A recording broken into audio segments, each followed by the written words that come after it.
UPSC नामकरण, जो कि आपके रहेंगे चैप्टर नंबर 5, जो कि है आपका उपसह संयोजन यौगिक। तो उपसह संयोजन यौगिक चैप्टर से महत्वपूर्ण आईयूपीएससी को आज के इस क्लास में हम लोग पूरा अच्छे तरीके से समझने वाले हैं, और एक एक करके आप लोग इनको तैयार कर लीजिएगा, क्योंकि इन्हीं में से बोर्ड एग्जाम में आपके पूछे जाते हैं। यानी ऐसे यौगिक दिए जाते हैं आपके सामने और फिर पूछता है, तो 5 नंबर का ये जो बोर्ड एग्जाम में क्वेश्चन है आता है। ठीक है, तो चलिए, अगर आपसे नहीं बनता है आईयूपीएससी, तो मैं जो तरीके आपको बताऊंगा, अगर आपने उनको फॉलो किया ना, तो आप आराम से कर लोगे, चाहे कितना भी आपका कठिन से कठिन जो है कोई भी आपका आ जाए, है ना। तो देखो, जैसे कि यहाँ पर इस तरीके से यौगिक रहेंगे, जैसे कि एक नंबर पर आपके सामने दिया गया है। अब बड़े ध्यान से समझना, मैं आपके सामने इसका नाम लिखने वाला हूँ। तो अगर देखो, सबसे पहली बात, जब इस तरीके का यौगिक आपके बोर्ड एग्जाम में दिया जाएगा, इस तरीके का भी आता है और भी काफ़ी सारे हैं, तो इन सभी का हम लोग करेंगे, यहाँ पर देख सकते हो। तो आपको टेंशन नहीं लेना, बस अंत तक देखते रहना है। तो यहाँ पर जैसे कि ये दिया है एक यौगिक, अब इसमें अगर आप ध्यान से देखो तो यहाँ पर एक जो है ब्रैकेट लगा है ना, बड़ा वाला, और एक इधर भी ब्रैकेट लगा है। फिर इसी बड़े ब्रैकेट के अंदर एक छोटे से ब्रैकेट में भी आपका कुछ पार्ट लिखा हुआ है ना। तो देखना, जो बड़ा सा ब्रैकेट है, इसके अंदर जो छोटा ब्रैकेट है, इसके अंदर जो पार्ट लिखा हुआ है, इसको हम लिगेंड बोलते हैं। क्या बोलते हैं भाई? लिगेंड। और जो लिगेंड के साथ आपका CO जुड़ा है या कोई अन्य भी आपका एलिमेंट यहाँ पर जुड़ सकता है, इसको बोलते हैं केंद्रीय धातु परमाणु आयन। ठीक है, और जो बाहर का पार्ट है, वो पूरा जो ये पूरा का पूरा पार्ट रहेगा, ये आपका समन्वय क्षेत्र, यानी कि पूरा का पूरा क्षेत्र जो है कहलाता है। अब देखना, इसका जब नामकरण हम करते हैं, तो जैसे कि आपका ये पार्ट जो है पहले आता है, तो हम लोग इसी से नामकरण करना स्टार्ट कर देते हैं, है ना, धनायन पार्ट से। तो जैसे K3 है, K2 है, K4 है, तो हमें इससे मतलब नहीं, हमें सिर्फ इसको लिखना है पोटेशियम। तो यहाँ पर देखो, जब इसका नाम लिखोगे आप, तो K3 को आप लिखोगे पहले पोटेशियम। ठीक है, ध्यान से समझना, पोटेशियम आप इसका नाम कर दिए। अब देखो, इसका नाम हो गया हमारा। अब इस वाले में आते हैं, तो जब अंदर ब्रैकेट वाले पार्ट में हम आएंगे, तो सबसे पहले हमें लिगेंड की संख्या लिखनी है और फिर इसका नाम लिखना है। तो देखो, अगर इसमें आप 3 देखोगे, तो लिगेंड की संख्या है 3 को हम क्या लिखेंगे? ट्राई लिखेंगे। जैसे 2 होता तो डाई लिखते, 1 होता तो मोनो लिखते, है ना, 4 होता टेट्रा, 5 पेंटा, 6 को हेक्सा, ऐसे लिखा जाता है। तो इसको क्या लिखेंगे हम लोग? ट्राई। तो पोटेशियम के बाद आपका क्या जाएगा? ट्राई। अब जो C2O4 है, ये क्या है? एक लिगेंड है, और इसको हम क्या बोलते हैं? तो ऑक्सलेटो बोलते हैं। क्या बोलते हैं? सुन लीजिएगा ध्यान से, इसको हम लोग ऑक्सलेटो बोलते हैं। ठीक है, ऑक्सलेटो। तो ये इसका नाम हो जाएगा C2O4 का, ये क्या है? ऑक्सलेटो है। अब यहाँ पर इसका नाम हो गया।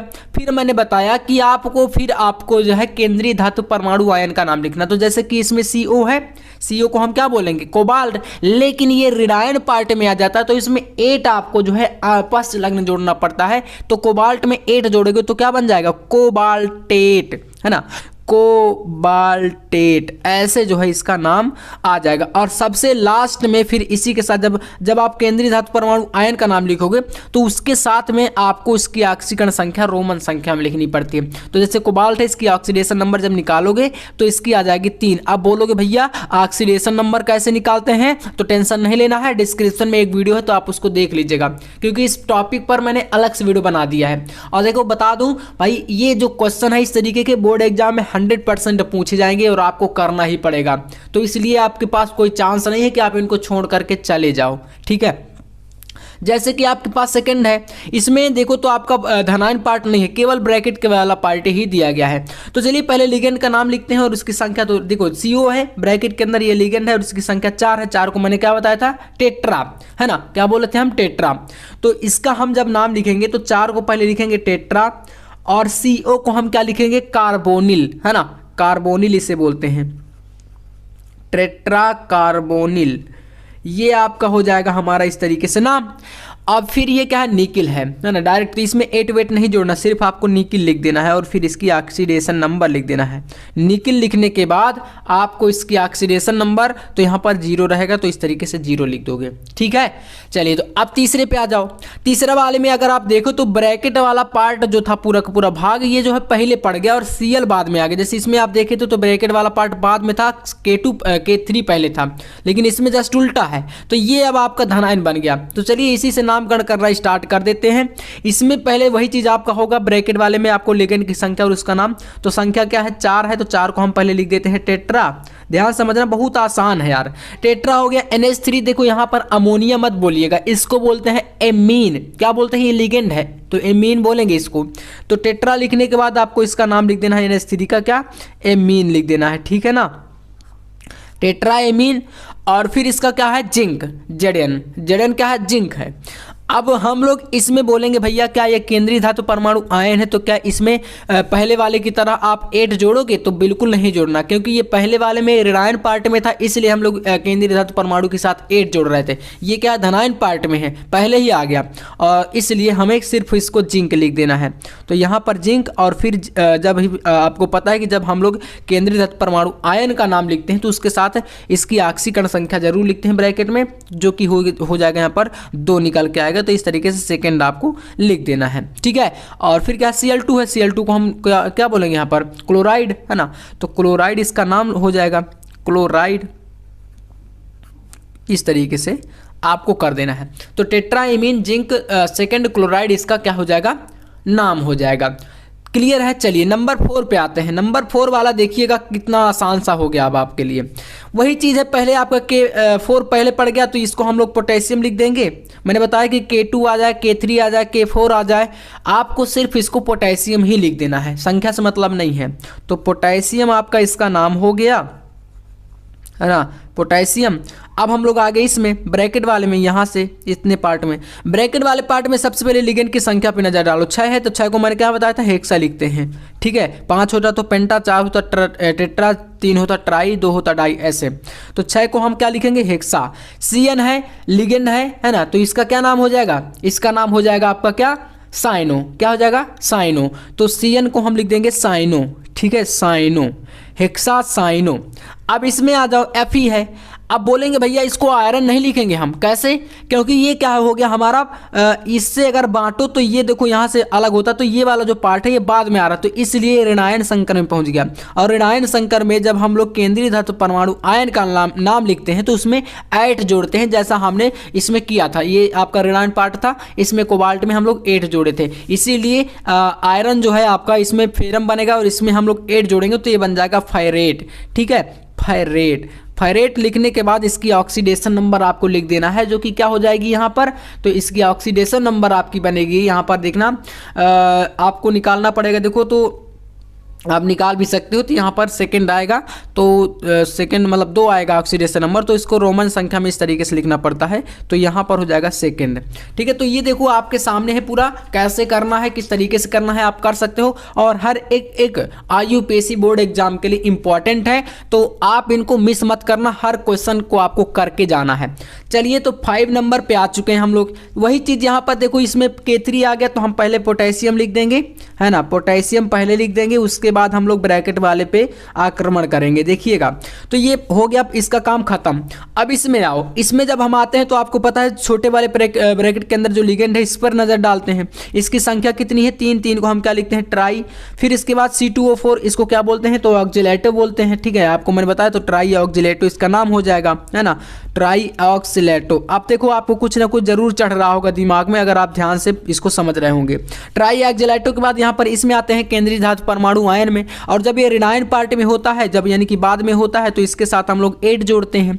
तो एल्युमिनियम के साथ हम 8 जोड़ेंगे तो क्या बनेगा, ये बन जाएगा एल्यूमिनेट। क्या बनेगा, एल्यूमिनेट। तो यहाँ पर हो जाएगा एल्यूमिनेट, ये हो गया। और फिर इसके बाद इसी की जो है ऑक्सीडेशन नंबर लिखनी पड़ती है, जो कि यहाँ पर आएगी 3, तो इसको हम लिखेंगे रोमन अंकों में इस तरीके से 3rd, ठीक है। तो देखो पूरा IUPAC बन गया ना आपके सामने, कितना आसान है, और बिल्कुल एकदम आसान है। सिर्फ आपको प्रॉब्लम कहां पर हो सकती है, तो देखो आपको प्रॉब्लम होगी ऑक्सीडेशन नंबर निकालने में, यानी ऑक्सीकरण संख्या निकालने में, बाकी कहीं पर भी कोई दिक्कत नहीं होगी अगर आप लिगेंडों को अच्छे तरीके से पहचान जाओगे। तो देखो ऑक्सीकरण संख्या की अगर प्रॉब्लम आपकी आ रही है, वैसे मैंने एक वीडियो बनाया है तो डिस्क्रिप्शन में लिंक दे दूंगा, तो आप उसको देख लेना, तो अच्छे से आपको आ जाएगा। और अगर फिर भी कोई प्रॉब्लम आ रही है तो मैं एक और प्रॉपर वीडियो आपको बना के दे दूंगा, तो कमेंट एक बार जरूर कर देना कि भैया हमें ऑक्सीकरण संख्या में प्रॉब्लम आ रही है, बाकी तो सब क्लियर है। तो हम हम आपको वीडियो बना के दे देंगे, ठीक है, टेंशन नहीं लेना आप लोग। चलिए नंबर 6 पे आते हैं। देखो 6 नंबर पे दिया गया है थोड़ा सा अलग तरीके से। यहाँ पर दो लिगेंड इसमें जुड़े हैं। एक देखो यहाँ पर K है, फिर ब्रैकेट के अंदर PT है, फिर Br3 है, फिर NH3 है, ऐसे दिया है। तो जब इस तरीके का यौगिक आपके सामने आता है तो क्या करोगे, ध्यान से आप लोग समझना। सबसे पहले आपको K का काम खत्म करना है। K क्या है भाई, पोटेशियम है, तो इसको हम हटा देते हैं करके, और फिर आते हैं इसमें ब्रैकेट वाले में। तो ये हो गया हमारा पोटेशियम, ठीक है। अब इसमें आओ, देखो यहाँ पर ये जो Br3 है और ये NH3 है, ये दोनों ही क्या है भाई, दोनों ही आपके लिगेंड हैं, ठीक है ना। तो इसमें देखो NH3 का पहले नाम लिखेंगे, है ना, एमीन, क्योंकि इसमें कोई संख्या नहीं है तो इसलिए हमें संख्या नहीं, डायरेक्ट एमीन लिख देना है। एमीन लिखने के बाद आपको यहाँ पर आना है Br3 में। Br3 क्या है यहाँ पर, तो ये आपका यहाँ पर 3 है ना, तो 3 को पहले हम लोग ट्राई लिख देते हैं, ट्राई, है ना, 3 को ट्राई लिख दिए। अब Br को क्या लिखेंगे यहाँ पर, Br को देखिए ध्यान समझना, आप इसको लिखेंगे ब्रोमाइडो, ठीक है ना, ब्रोमाइडो, ब्रोमाइडो, है ना, ये आपका हो गया ब्रोमाइडो। अब इसके बाद PT है, PT को प्लेटिनम, तो यहाँ पर रेडायन संकर है क्योंकि बाद में आया है ब्रैकेट वाला पार्ट, इसलिए PT के साथ हमें 8 जोड़ना पड़ेगा, तो ये हो जाएगा प्लेटिनेट, प्लेटिनेट, ठीक है। अब फिर ब्रैकेट में इसकी ऑक्सीडेशन नंबर जो कि यहाँ पर आएगा 2, ऐसे। तो देखो आपके सामने है पूरा। ऐसे ही 7 नंबर पे देखिए, ये आपके सामने एक आ गया जिसमें 2 ब्रैकेट हैं। अब देखो आप कंफ्यूज मत होना कि भैया ये 2 ब्रैकेट कहाँ से आ गए। आपको एक एक करके नाम लिख देना है, पहले वाले का पहले कर दो, दूसरे वाले का बाद में कर दो, वही चीज़ें हैं। तो जैसे इसमें देखोगे तो इसमें क्या है, 2 संख्या है लिगेंड की, तो 2 को हम क्या लिखते हैं, डाई। NH3 को क्या लिखते हैं, एमीन, डाई एमीन हो गया। अब इसके बाद आपका Ag है, Ag को हम क्या बोलते हैं भाई, ये सिल्वर है, डायरेक्ट सिल्वर लिख देंगे क्योंकि आपका यहाँ पर कोई भी और चीज़ नहीं है कि हमें इसमें ऋणायन संकर या धनायन संकर करना है। सिल्वर लिखने के बाद इसकी ऑक्सीडेशन नंबर जो कि हो जाएगी 1, और इस तरीके से इस वाले पार्ट का नाम हो गया। अब इस वाले पार्ट पर यहाँ से इसमें आते हैं, इसमें भी आपका यहाँ से देखना ये 2 लगा है ना लिगेंड में, तो 2 को हम क्या लिखेंगे, डाई, और CN को क्या लिखते हैं, साइनो। तो डाई साइनो लिखने के बाद आपको लिख देना है Ag, Ag फिर से वही चीज़ सिल्वर है।